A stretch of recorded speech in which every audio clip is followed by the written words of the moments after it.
friends, I am over the moon excited for today's video. I have been anticipating doing spring book recommendations for as long as I have had this little channel of mine, and I am so thrilled that that's what we're going to be doing today. So for today, I have off camera a few stacks of books that we are going to make our way through. These are all books that I have either read and loved or that I am anticipating reading and loving this year, and I am so excited to be able to sit down and chat with you about books. I love talking about books. I'm just so excited.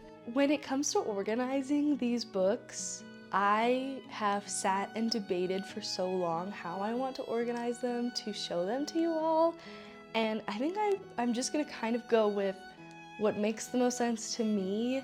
It might not make the most sense to everyone. The first books that I have to recommend, one of them is poetry and one of them is nonfiction, and so I grouped them together because I don't have any other books that are poetry or nonfiction. The first is Flower Fairies of Spring. The little inner Cambria has had so much fun collecting the Flower Fairy books for each season. I use them to decorate mostly, but I also really love flipping through and seeing all of the different art and the poetry that goes with them. Like, they're just so cute. Oh, there's something childlike in the most positive way about having fairy books in your house. This next book is one that I have been anticipating getting since I got into the cottagecore aesthetic, and that is The Little Book of Cottagecore. I could not be more excited about this book in particular. I want to read to you the chapter titles, and if this does not convince you to buy this book, I don't know what else will. So chapter 1 is Gardening and Beekeeping. Chapter 2 is Tea Time. Chapter 3 is Baking Breads, Pies, and Cookies. Chapter 4 is Herbal Remedies. Chapter 5 is Candle Making. 6 is Cross Stitch and Sewing, Quilting and Embroidery, and the last chapter is on soap making. I am so excited to slowly make my way through this book, how all of these little chapters just influence my life for the better in that slow cottagecore lifestyle. Also, this book is beautiful. The next section that I'm going to talk about is actually collections. I have two collections. One was, I guess they were both technically gifted to me. One was my mother-in-law's book that was gifted to me, and one was a new purchase that was gifted to me. This is the complete Peter Rabbit Beatrix Potter collection, and oh my gosh, when I tell you that I was jumping up and down when I got this, I am not exaggerating. I just like the art and the aesthetic, and this to me, Peter Rabbit is one of the most like epitome of cottagecore, cozy living. Like, he's just a little rabbit in a jacket, and what more could you want? I keep this one on my nightstand, and I like to read one of the little stories either to myself or I will read it out loud to our puppy. And also, this version is so beautiful. This next collection, I guess I have in two different parts. One belonged to Porter's grandma, and the other one is my mother-in-law's. This was Porter's mom's, and they were both gifted to me. So I have this hardbound, thick collection of the complete tales and poems of Winnie the Pooh. I said that I feel like Peter Rabbit is the epitome of Cottagecore. I also feel like Winnie the Pooh is the epitome of cottagecore. Living in a tree, all the different animals, like the 100-acre wood. And this is like the classic before Disney Winnie the Pooh. And I love these books. The other collection that I have is slightly different. This is the Winnie the Pooh Storybook Treasury. So it's in a cute little box. And this just has 5 little books, 5 little stories in there. But again, these ones are so good for like reading right before bed. Just like a quick little, like a bedtime story, honestly. And I just love having those. The next section of books is, in my mind, these are classics. I don't know if all of these are technically considered classics, but this is what I put into the classics collection. So in no particular order, we're going to start with, if you have not read I Capture the Castle, you're missing out, because this book is incredible. It is about Cassandra. It is basically her journal as she and her family live in a castle and they have no money, and she is still trying to find ways to just live and enjoy life in ways that makes her happy. There's some romance, there's some coming of age, but this honestly was like a good spring into summer. Oh, and this is by Dodie Smith. I have to remember to say the authors, because I'm not good at remembering to say the authors. So that's something I'm working on. So this is I Capture the Castle by Dodie Smith, and I highly recommend reading this spring and summer if you haven't. This next book I might read every spring. I read it a couple years ago, and I just have not found one that really matches the cozy spring vibes as well as this one does, and that is The Wind in the Willows. Also, this cover is so beautiful. You probably know a little bit about The Wind in the Willows, but it is several different little stories about these animals that are all living together. And if you have ever heard of like Mr. Toad comes from this. This was the perfect like from winter to spring book. Like there's a couple winterier chapters. Winterier, is that even a word?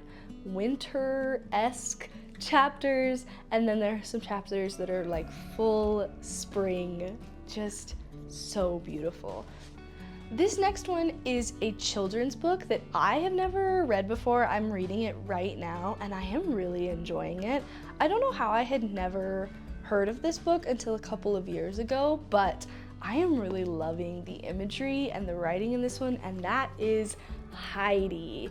This is about a little girl who moves in with her grandfather, and he lives in I want to say it's in Germany, in the mountains, and there are goats and there's a goat herd, and it kind of gives me like a mixture of Sound of Music and like The Secret Garden vibes. And so I'm really, that's like kind of what I'm picturing as I'm reading this. I'm really enjoying this. If you haven't read this one, so far I would recommend it. Since I already mentioned this book, I assumed it was a good transition to make as my next recommendation, and that is The Secret Garden. The Secret Garden has such a special place in my heart. I don't know if I will ever love a story as much as I love The Secret Garden story. This is all about the magic of nature and healing and family, and there's just so many levels to this book, and it also happens to have this beautiful garden imagery, and the writing is just beautiful, and it is all about that transition to spring. This edition has all kinds of quotes on it, so let me read a couple of those. Of course, there must be lots of magic in the world. It is the sun shining on the rain and the rain falling on the sunshine. She noticed a clean, fresh scent of heather and grass and leaves about him. that is just a sneak peek into the beautiful writing and the beautiful story that is The Secret Garden by Frances Hodgson Burnett. I can't remember to say the authors. It's never gonna happen. Maybe I'll remember on Not the Classics. I'll try to be better on Not the Classics. This next one is Anne of Green Gables. This is such a classic. I feel like I don't have to talk too much about this. If you've never read Anne of Green Gables, it is the perfect starting place for romanticizing your life, romanticizing the seasons, finding joy and magic in the ordinary. And for me, it helped me to re-find the imagination that I really had as a little girl. That imagination and that magic doesn't have to disappear just because I got older, we got older. You can still find such magic in the world around you.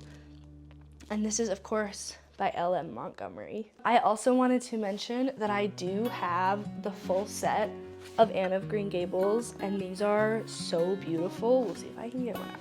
This was a Christmas gift, and these are just the most gorgeous versions. They're cloth bound. They are so beautiful. I believe these are from Barnes & Noble, and I'm so excited because I have only read Anne of Green Gables, and now I am going to slowly make my way through the rest of the books in this series, and I could not be more excited. Since I showed these two books, The Secret Garden and Anne of Green Gables, and these beautiful leather bound editions that I have, I also thought I would throw in there that I also have this beautiful version of Little Women. And honestly, I think you can read Little Women in any season. You could read it during every season and focus on a different sister. I think that the story would show up differently for you. I think that Meg is springtime, and I have seen this on TikTok and Pinterest. So I think if you're going to read Little Women and focus on Meg for the springtime and Meg's story, what a great way to get something more out of Little Women. I love the Little Women. I don't remember if for fall, my fall recommendations, I recommended an author as a genre of reading, but for spring, the author that matches the springtime vibes, the perfect time to read this author is springtime, is the one and only Jane Austen. My two favorite Jane Austen books to read in the springtime are Emma, which, oh my goodness, I love Emma. It is incredible. It is just, it's funny and witty. The quote on the back of this book is, "You must be the judge of your own happiness." And that is just the perfect spring quote. I mean, it's a good quote all around, but really for spring, you must be the judge of your own happiness. I love that. The other book that I am going to recommend for springtime is Pride and Prejudice. This is actually the only Jane Austen book I have yet to read. I have been saving it because I really want to get the most out of it. This edition was also gifted to me for my birthday, and it is very special because not only is this Pride and Prejudice, but this includes recipes for modern tea time treats by Martha Stewart. So throughout the book, there are, of course, illustrations and frosting, but there are also recipes like chocolate shortbread fingers.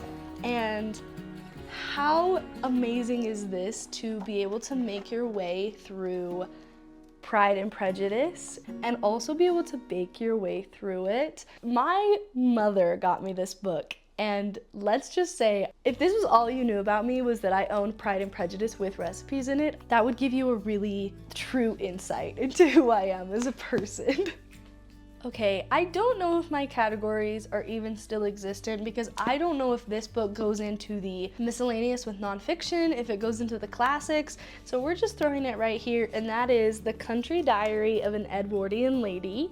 If you are looking for this book at Barnes & Noble and you can't find it, it's because it's in the gardening section. It is literally the diary of Edith Holden, an Edwardian lady, throughout the entirety of 1 year. Currently it is March.